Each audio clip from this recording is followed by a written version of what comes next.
क्या आप जानते हैं सेंटिमेंटल कॉमेडी क्या होती है, इसका मीनिंग क्या है और किस तरीके से ये इवॉल्व हुई, इसके क्या क्या कैरेक्टरिस्टिक्स हैं और कौन कौन इम्पोर्टेंट राइटर्स हैं।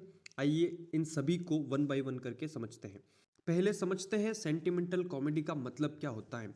सेंटिमेंटल का मतलब होता है भावनात्मक। ये कॉमेडी इमोशन बेस्ड होती है, मॉरल लेसन को टीच करती है और इसमें सिंपैथी प्राइमरी होती है। यानी कि जो कॉमेडी है वो कहीं ना कहीं थोड़ी सी इमोशनल और मॉरली आइडियल होती है, जिसकी वजह से ऑडियंस की तरफ से कैरेक्टर्स को भी सिंपैथी मिलती है। लेकिन इसका इवोल्यूशन कैसे हुआ, इसके बारे में जानते हैं।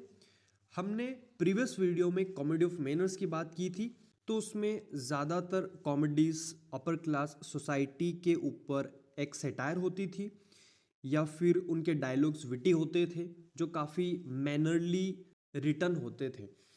बट धीरे धीरे ऑडियंस इन सब चीज़ों से बोर होने लगी और यहीं से धीरे धीरे सेंटिमेंटल कॉमेडी की शुरुआत होती है। Comedy of manners restoration time period में आई थी 1660 टू 1700 के टाइम में। 18th सेंचुरी में धीरे धीरे सेंटिमेंटल कॉमेडी इवॉल्व हुई। टाइम के साथ धीरे धीरे मिडिल क्लास वैल्यूज बढ़ी। कॉमेडीज में लोग धीरे धीरे मॉरलिटी, गुडनेस और सिंपैथी चाहते थे और फीलिंग्स और इमोशंस को ज़्यादा इंपॉर्टेंस देने लगे।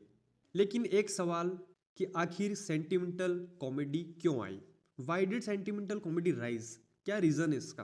तो इसका सिंपल सा लॉजिक है कि जब कॉमेडी ऑफ मैनर्स सिर्फ अपर क्लास सोसाइटी के लोगों के बारे में बात कर रही थी, उनके आर्टिफिशियल बिहेवियर के बारे में या सेक्सुअल विट या फिर इमोरलिटी बहुत ज़्यादा हो गई थी और उनमें ज़्यादातर डायलॉग्स विटी होते थे, क्लेवर होते थे, तो लोग धीरे धीरे इन सब चीज़ों से बोर होने लगे थे।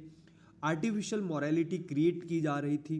देन फाइनली लोग चाहते थे कि अब कुछ ना कुछ इमोशन बेस्ड हो, या फिर जो मिडिल क्लास लोग थे वो चाहते थे कि कॉमेडी में कहीं ना कहीं थोड़ा इमोशन और मॉरलिटी भी होना चाहिए, और यहीं से शुरुआत होती है सेंटिमेंटल कॉमेडी की। तो आइए जानते हैं सेंटिमेंटल कॉमेडी के क्या कैरेक्टरिस्टिक्स होते हैं, इसकी क्या विशेषताएं होती हैं। ये थोड़ी सीरियस होती है, इसके अंदर इमोशनल डेप्थ होती है, जो कैरेक्टर्स होते हैं वो काफ़ी आइडियल होते हैं, आदर्श होते हैं, और इसमें मॉरल लेसन टीच किया जाता है। यहाँ पर सेटायर की बजाय सिंपैथी शो होती है और ज़्यादातर कॉमेडीज में हैप्पी एंडिंग भी देखने को मिलती है। चलिए अब जानते हैं कुछ इंपॉर्टेंट राइटर्स के बारे में, जिनमें सबसे पहला नाम कोली सिब्बर का।